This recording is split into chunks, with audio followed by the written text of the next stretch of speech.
It sounds like the monarchy will be shifting in a slightly different direction. I think it's safe to say that change is on my agenda. Change for good.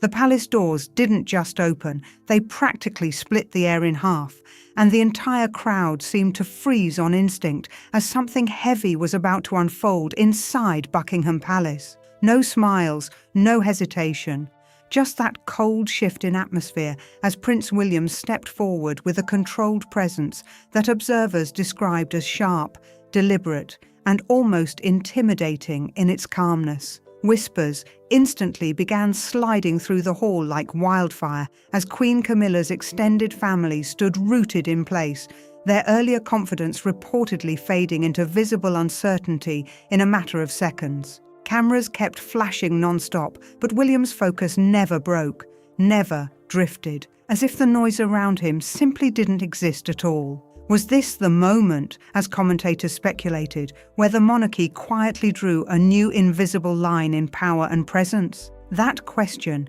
quickly spread beyond the palace walls into public discussion, and the reaction online exploded with debate and interpretation. And now, the audience is pulled directly into that tension-filled question. Do you think William's first appearance as king was meant as a message to the entire royal household? Yes or no, the divide is sharp, and opinions are already clashing across every corner of public conversation. The scene inside Buckingham Palace was described by insiders as a turning point moment, not loud or dramatic in sound, but intense in feeling, like something fundamental had just shifted under everyone's feet. William was said to appear noticeably different from his earlier public persona, where he could be seen relaxed, joking, and moving with casual ease in informal settings. Earlier sightings painted him as approachable, even ordinary at times, whether sharing light moments, riding a scooter, or engaging casually with the public in a way that felt grounded and familiar. But within the formal palace environment, that energy reportedly transformed into something far more structured and controlled, as though every step carried weight and intention. Observers claimed he ignored the usual pauses and ceremonial softness that people expected, instead moving directly into position with precise timing that felt almost rehearsed in its certainty. Courtiers reportedly described the atmosphere as tightly controlled and deeply focused, like the entire room had shifted into a different operational mode. One senior insider allegedly suggested that the energy in the room made it clear this was not simply a continuation of the previous reign, but something closer to a reset in tone and direction, though nothing official was ever stated aloud. On the opposite side of the gathering, the Parker Bowles family members, Tom, Laura, and others present, were described by observers as quiet and still, their reactions measured but noticeably tense as the atmosphere evolved around them. The sense of familiarity that once surrounded them under King Charles's personal warmth was reportedly replaced with something more uncertain, where access and comfort could no longer be assumed as automatic or guaranteed. It was this subtle shift that many observers pointed to, not open conflict or confrontation, but the quiet realization that relationships inside the monarchy can change direction without warning or announcement. The word most commonly repeated by attendees was speechless, not in dramatic shock, but in the sense of processing something undeniable that had just altered the internal balance of the room. Every movement, every pause, even every lack of acknowledgement was being interpreted through a new lens, as if Buckingham Palace itself had quietly adjusted its centre of gravity without a single official word being spoken. Even the balance between tradition and transition appeared to tilt slightly during the event, leaving behind a sense that the next chapter of the monarchy was not just approaching, but already quietly forming in real time. Nothing about the moment was described as accidental by those watching closely, especially as William's earlier relaxed public demeanour stood in sharp contrast to the disciplined control he displayed inside the palace walls. By the time the gathering came to an end, observers said the feeling left behind was not confusion, but recognition. Recognition that influence within the institution was shifting, into a new phase defined by restraint, calculation, and a quieter but firmer authority. Silence reportedly followed the event in a way that felt heavier than words, as if speculation itself had been replaced by acceptance of a new direction unfolding behind closed doors. The Parker Bowles family, according to circulating commentary, were left reassessing their position after William's appearance reportedly changed the atmosphere in a way that could not be ignored or easily reversed. What exactly changed in that moment remained the subject of ongoing interpretation, with different voices offering different explanations depending on perspective and proximity to palace life. Some sources, described only as insiders in media reports, suggested that long-standing influence within the royal circle had always depended heavily on personal relationships rather than fixed institutional guarantees. For years, Camilla was often portrayed in commentary as having helped maintain informal bridges for her family, including appearances and invitations that placed them closer to royal activity than most extended relatives typically experience. Tom Parker Bowles, known publicly for his work as a food writer, and Laura Lopes, occasionally seen at private gatherings, were often referenced as examples of that extended proximity, though always within carefully defined boundaries. However, as the narrative continued, observers suggested that such proximity was never permanent and could shift depending on changes in leadership style and internal priorities within the monarchy. At this stage in the discussion, the tone inside the palace was described as increasingly strategic, with individuals quietly reassessing where influence remained stable and where it may be diminishing. Some commentary even claimed that conversations behind the scenes began to reflect uncertainty about how future roles would be structured once the transition in authority fully settled. Camilla's position, often described as influential yet complex, was reportedly viewed through a changing lens as different factions within royal circles adjusted to William's growing presence. These interpretations suggested that what once felt secure now appeared more conditional, shaped by evolving leadership dynamics rather than fixed tradition alone. By the end of the sequence of events being described, the atmosphere was framed not as collapse or disruption, but as recalibration, an internal adjustment to a new center of authority that was still forming but already clearly felt. And even as silence settled across Buckingham Palace once again, the underlying tension remained present, not spoken, but widely understood by those who witnessed the shift in real time. The slow shift of royal authority didn't happen in one moment. It unfolded like a quiet storm building behind palace walls, shaped by illness, timing, and carefully managed decisions that few outside the institution fully understood. As this transition strengthened, it also began to stir private frustration inside the royal household, especially for Queen Camilla, whose influence appeared to face growing resistance as new power structures formed around William's rising authority.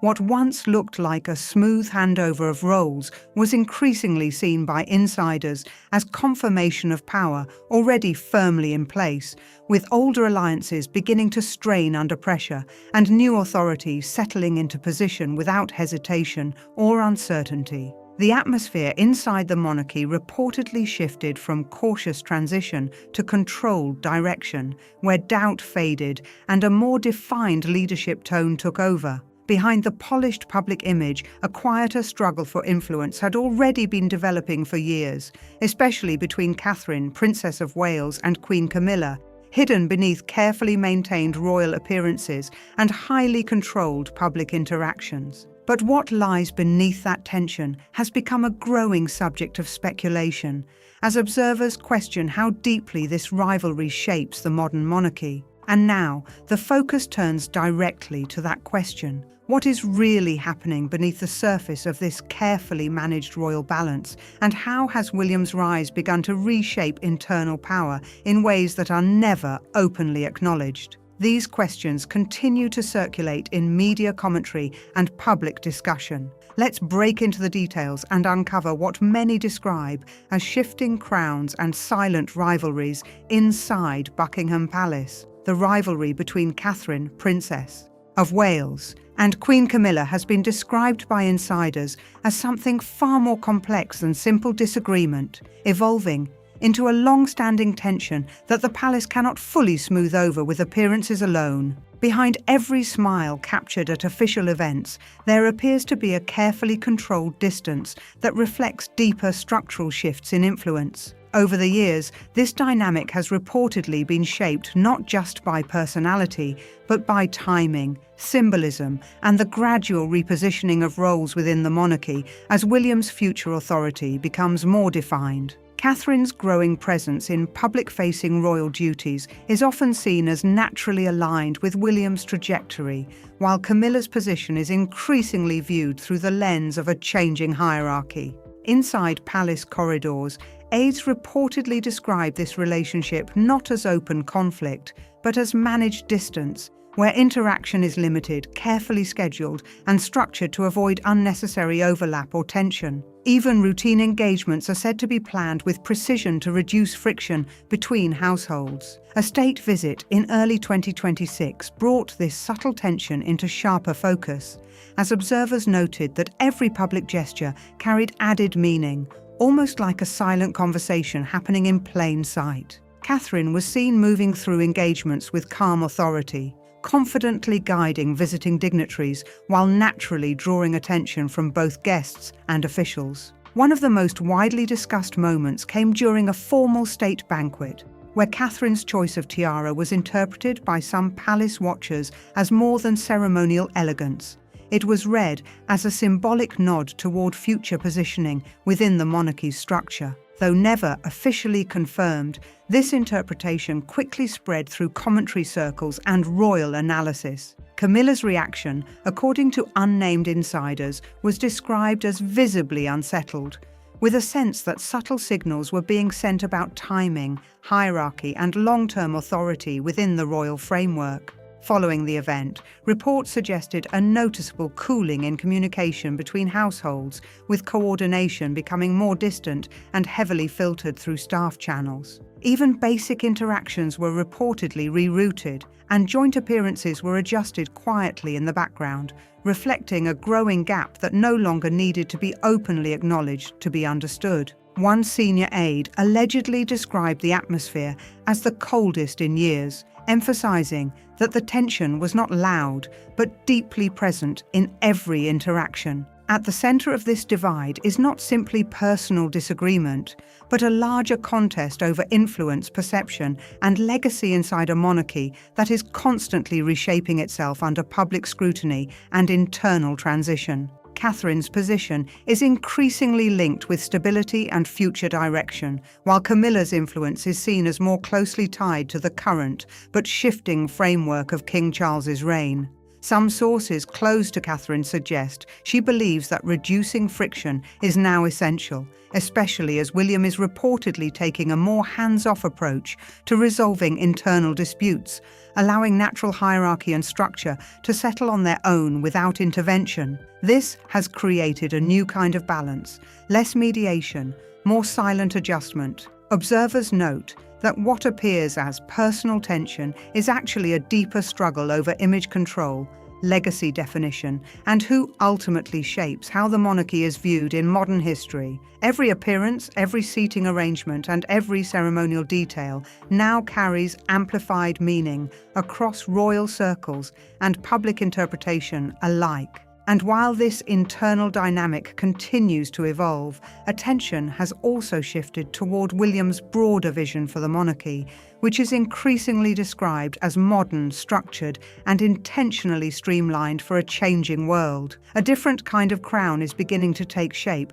as William moves closer to full authority, bringing with him a reform-minded approach that aims to reshape long-standing traditions into something more efficient and publicly connected. But what exactly is he preparing behind the scenes, and how far will these changes go in transforming royal identity? Let's explore the details of this emerging vision. William's approach to monarchy has been increasingly framed as deliberate and forward-thinking, focusing on modernization rather than preservation for its own sake. He has reportedly expressed that tradition still holds importance, but only when it continues to serve a meaningful purpose in the present day. In past public remarks, including during discussions in South Africa, he emphasized that the monarchy must remain relevant, accessible, and closer to ordinary people rather than distant and ceremonial. This perspective has been widely interpreted as a foundation for structural change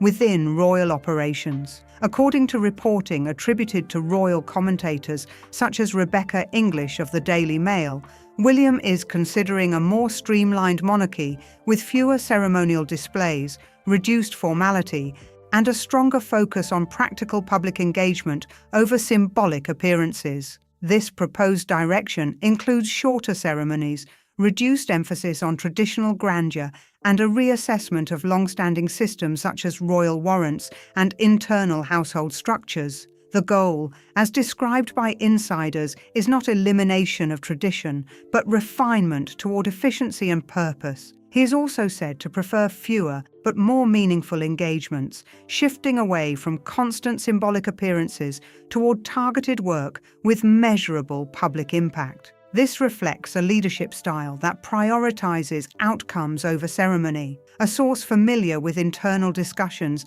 described William as highly strategic and disciplined, someone who focuses on long-term structure rather than emotional continuity or historical sentiment. This approach has reportedly created concern in some circles close to Queen Camilla, who are aware that such reforms could significantly reshape existing influence networks. Further reports suggest plans to streamline royal warrants, reduce routine engagements, and simplify aspects of royal household operations in order to create a more modern and sustainable structure for future generations. Overall, this vision points toward a monarchy that is smaller in scale but sharper in focus, designed to maintain relevance in a rapidly changing public landscape while reducing unnecessary complexity. Those within Camilla's extended circle are reportedly watching these developments closely, aware that shifts of this magnitude could redefine long-established expectations at the heart of royal life. And while the transition is still unfolding, the direction is becoming increasingly clear. Tradition will not disappear, but it will be reshaped, refined, and restructured with careful intent, balancing historical respect with a stronger emphasis on efficiency, clarity, and public value as the monarchy moves toward a new era of identity and authority. The conversation surrounding the monarchy does not end there, because another major pressure point has already revealed how William's leadership style is beginning to take form in real time. The Andrew crisis did not just expose scandal, it revealed a deeper transformation in how authority is being exercised within the royal institution, even before William formally takes the throne. But what drove this approach, and why has it become such a defining signal of future royal power? Let's uncover what unfolded behind the scenes. The Andrew situation is widely seen as a turning point, marking a shift toward a more uncompromising leadership style that prioritizes institutional survival above personal ties or traditional hesitation. This approach reflects a monarchy increasingly focused on stability, reputation, and long-term credibility. Inside royal discussions, it became evident that decisions around Prince Andrew were no longer being treated as avoidable or delayed issues, but as necessary actions requiring firm resolution. William's reported stance was clear and direct, pushing for removal from public duties as a means of protecting institutional integrity. While King Charles was described as more cautious and personally conflicted, William's approach was seen as more strategic, prioritizing institutional image over emotional or historical attachment. This contrast in leadership style became increasingly visible as discussions intensified. Debates around Royal Lodge and related residence matters further highlighted internal differences in approach, with some viewing William's position as a quiet assertion of influence within evolving royal decision-making structures. Other observers interpreted these actions as necessary corrections after years of hesitation around difficult internal matters that demanded clearer resolution. The result was a growing perception of a monarchy moving toward sharper decision-making and reduced tolerance for prolonged ambiguity. The tension also extended into broader discussions involving the York family, where differing views emerged about public roles and visibility, further illustrating the complexity of balancing tradition with modern expectations. At the center of all these overlapping dynamics, Queen Camilla's position became increasingly sensitive as shifting priorities began to reshape the internal balance of influence across the institution. Commentators such as BBC royal analyst Jenny Bond and author Robert Jobson have noted that this direction reflects a broader modernization trend, one that values discipline, structure, and reputational protection above traditional flexibility. In comparison to earlier reigns, even those of Queen Elizabeth II, this evolving approach appears more streamlined and efficiency-driven, signaling a monarchy that is less symbolic and more operational in its decision-making style. For supporters, this signals strength, clarity, and renewal. For critics, it suggests emotional distance and reduced personal flexibility. Either way, the direction is already becoming visible, and the monarchy is steadily reshaping itself under this emerging framework of leadership. And as this transformation continues, attention increasingly shifts toward Catherine, Princess of Wales, whose influence is often described as subtle yet deeply significant in shaping the tone of the future crown. But how far does her role extend behind the scenes? And what impact does she truly have on the direction of the monarchy as William moves closer to full authority? Let's uncover the final layer of this evolving picture. The conversation around the new monarchy no longer focuses only on formal leadership. It increasingly includes the quiet but steady presence of Catherine, whose influence is seen as part of the evolving structure shaping the crown's future identity. It increasingly turns toward the quiet force shaping it from within. Catherine, Princess of Wales. Insiders describe her as the stabilizing core of the transition surrounding Prince William as he steps into his role as king, with an influence that is subtle yet deeply present in every decision. Her role reflects a vision of a modern monarchy built on family stability, public trust, and long-term planning. She is often seen as the bridge between tradition and a more approachable monarchy, still carrying royal weight but bringing it closer to everyday life.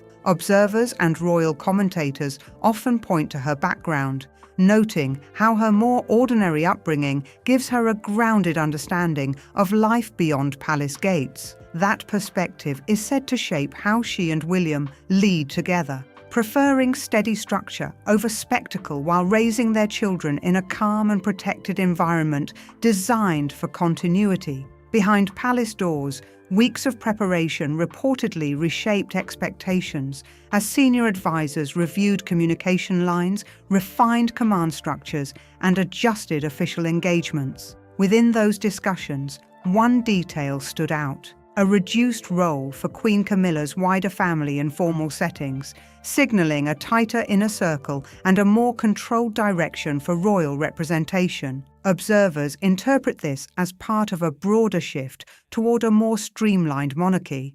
When William first appeared publicly as king, the moment felt less like ceremony and more like a plan already in motion. He and Catherine moved with an unspoken rhythm, as if years of shared understanding had already shaped every step. She remained slightly to the side, reinforcing the idea of a leadership partnership rather than a single dominant figure. Her resilience added another layer to public perception. Following her cancer diagnosis and treatment, her return carried a quiet strength that drew widespread respect and attention.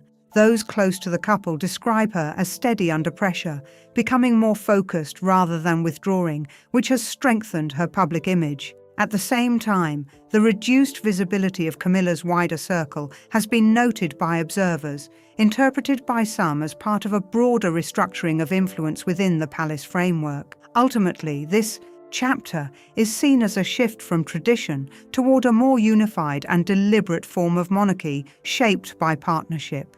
So what does this new line of succession signal for the future? How will William's rise reshape royal power, and why does his first impression matter so much? With Prince George as heir and Catherine stepping into queenship, changes are already unfolding. Let's find out. New crown under William. So where does this lead? William is expected to become King William V, while Prince George becomes heir apparent, marking a clear generational transition. Catherine is set to become queen, first as queen consort, before eventually being known simply as queen in public life, signalling both continuity and change within the monarchy. Planning for the coronation has already begun behind palace doors, with focus not just on tradition, but also on tone and public perception. Instead of heavy pageantry, the ceremony is expected to be shorter, simpler, and closer to the public. The goal is to make the crown feel less distant and more relatable in a modern age shaped by transparency and accountability. William's leadership style is described as modern, measured, and practical. He is expected to emphasize openness, responsibility, and clear purpose, moving away from the strict formality of the past. Traditional events like trooping the colour are expected to remain, but with a refreshed and more contemporary presentation. Questions remain around figures close to the crown, including how roles may evolve during this transition. The future of royal titles for Harry and Meghan is still uncertain, with differing views on how William may handle it. At the same time, Queen Camilla's position within the evolving structure remains unclear as institutional priorities shift. Across London, anticipation continues to build around a reign that blends continuity with change. Observers say this moment may quietly redefine how the monarchy is seen, balancing duty, public trust, and a softer public image. The moment change became undeniable, silence fell over Camilla's wider family, not confusion, but recognition of a new order forming. But what truly shifted their place within the palace circle? And how did King William's reign transform long-standing ties into a more structured system of power? Let's find out. The quiet reset of power at the palace begins as silence settles again over Camilla's wider family. They had long moved within royal circles, attending ceremonies across London and Windsor, but that familiarity now feels fragile as William's reign shifts influence from warmth and tradition to structure, speed, and clear purpose. Inside the system, decisions that once took weeks are now resolved in hours, with long-standing arrangements reviewed and often rewritten. A senior voice described the atmosphere in late 2025 as respectful but unsentimental, where legacy alone no longer guarantees privilege. Every invitation list and protocol is now tested against one question: does it serve the monarchy William is shaping? The tone inside palace circles has shifted, with caution replacing assumption. Observers say this marks a quiet but decisive redefinition of royal influence. For Camilla's family, the adjustment feels especially sharp, as long-held familiarity gives way to a more results-driven system. What once relied on trust and proximity now depends on contribution and visible purpose. Even as Clarence House continues its routines, Camilla's presence at major engagements has reportedly faded without explanation. Within private corridors, discussions now move forward without her involvement, signaling recalibration rather than open conflict. By early 2026, the shift had already settled into daily practice, shaping how power moves and silence speaks within the palace walls. What was once assumed permanent now depends on relevance to a modern crown, leaving old networks to quietly adjust. So what do you think about William's first appearance as king, stunning the world and leaving Camilla's family speechless? What caused such a shock? Don't forget to like, comment, and subscribe.